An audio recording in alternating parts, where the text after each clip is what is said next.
be with you again.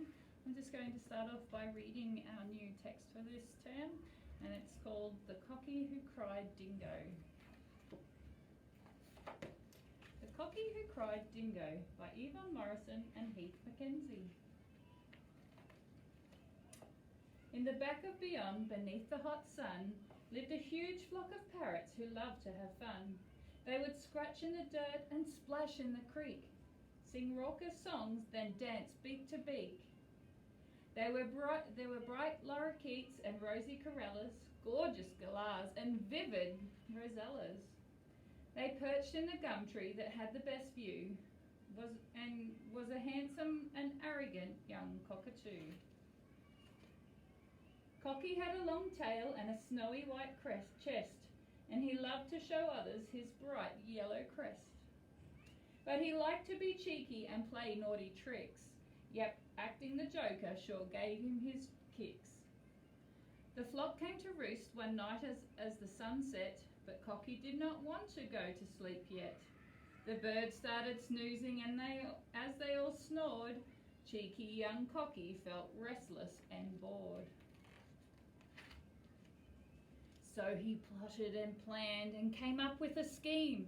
The sly, cunning plan made his beady eyes gleam. Soon the whole flock would be shaking with fear. What a genius I am, he thought, what an idea. So he flew to the ground and he opened his beak. He took a deep breath and let out a shriek. Trouble, he hollered. Oh, help me by jingo. I'm trapped in the jaws of a big hairy dingo. Ah. He fluttered his wings, he squawked and he cried, till the birds were all woken, alarmed and wide-eyed. They swooped from the trees to help the fight, but down on the ground, not a dingo in sight. Cocky hooted and laughed and bobbed up and down until Gary Galah declared with a frown, You silly young Cocky, don't wake us with cries when all you are screaming is nothing but lies.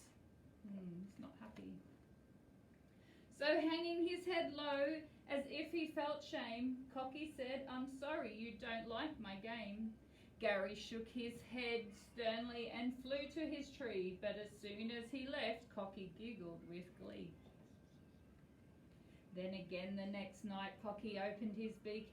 He took a deep breath and let out a big shriek.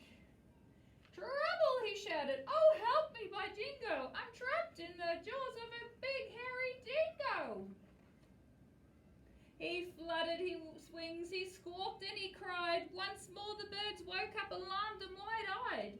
They swooped from the trees to help with the brawl, but down on the ground still no dingo at all. Cocky bobbed up and down, hooting and howling, till Lizzie the lorry confronted him scowling. You silly young Cocky, it's not even true. How dare you wake us with that hullabaloo? Shuffling his feet as if in disgrace, Cocky lifted both wingtips to cover his face. Liz Lorry tut-tutted and flew to her tree, but behind his white wings, Cocky giggled with glee. Once again the next night, Cocky opened his beak. He took a deep breath, but before he could shriek, a shadow fell over him, dark as the night, and Cocky peeked over his shoulder in fright. It was a real dingo, lanky and lean, with sharp gleaming teeth and eyes hard and mean. In terror the naughty bird struggled and flapped, but under one paw his tail feathers were trapped. Down here. Trouble, he cried out. Oh, help me by jingo. I'm trapped in the jaws of a fair dink of dingo. From high in the trees a chorus called down, You can't fool us 3 times. Stop acting the clown. But it's true, Cocky screeched. I really am pinned. The birds didn't answer. The dingo just grinned.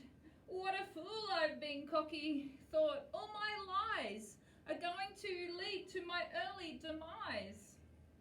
The dingo growled softly and spread his jaws wide, and Cocky howled out, I'm so sorry I lied.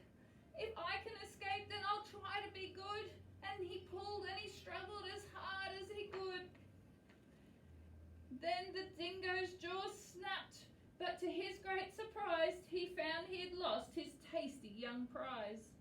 Cocky had managed to squirm from his paws, leaving only 6 feathers stuck fast in his jaws. And Cocky, now safely perched high in the trees, found his bright yellow crest snipped as short as can be. But Cocky was thankful and said with a sigh, "Never again will I tell such a lie."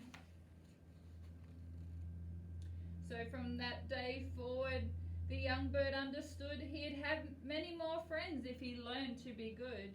And though he's still playful and likes to have fun, his days of mean tricks are now over and done. And that's the end of our story. We'll have a little talk about some of those new words that we've found in there. If we look at the word cocky, this word you might have heard as it's a shortened term for the word cockatoo, for the special bird in our book. Okay, if we have a look at some of the other words that we might not be familiar with, like this one called that says raucous. Raucous means like loud and noisy. So they were singing and scratching in the dirt, like birds are quite noisy usually, so they make a raucous. Okay, we have our beautiful lorikeet here, the corellas, these ones with the white and the red, you might have seen them outside, and these galahs, the pink, grey and white birds, and the rosellas here, they're the multicoloured birds as well, like similar to the lorikeets. Okay, and I'm sure you've all seen some gum trees with our cheeky cockatoo there.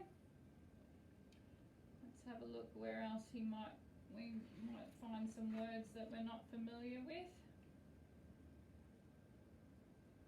So when he shrieks or he's plotting a cunning plan, cunning means like a really sneaky plan.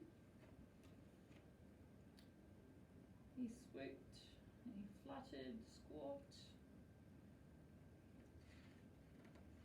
Yes, they weren't happy with him at all. So it says here, Gary shook his head sternly. Sternly means to be like cross at somebody, cranky. And we also have like hullabaloo. If you make a lot of racket, a lot of noise, that's another word for that. And scowling. So sometimes when you do the naughty things, sometimes people might scowl at you. And so we've got some new words I'm not sure about. So gleaming teeth, his sharp gleaming teeth. So talking about how white or how bright the dingo's teeth are. And the word fair dinkum dingo, I wonder what that means.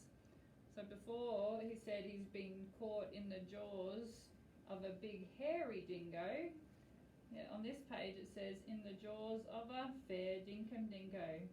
So fair dinkum means it's true, it's real, really serious. Fair dinkum, that's the truth. So he's trying to tell the other birds that it's the truth, it's fair dinkum. So you might hear other people using that word, maybe some adults.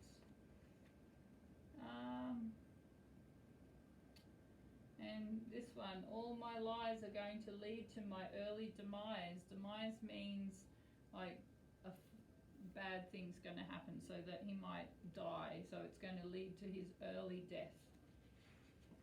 So I think that's most of the ones that we need to have a look at. So next time we're going to have a look at some of the rhyming language that's in this book. We're also going to have a look at a couple of other stories this term, so we're going to have a look reading through some of those soon. Stay tuned and we'll catch you soon.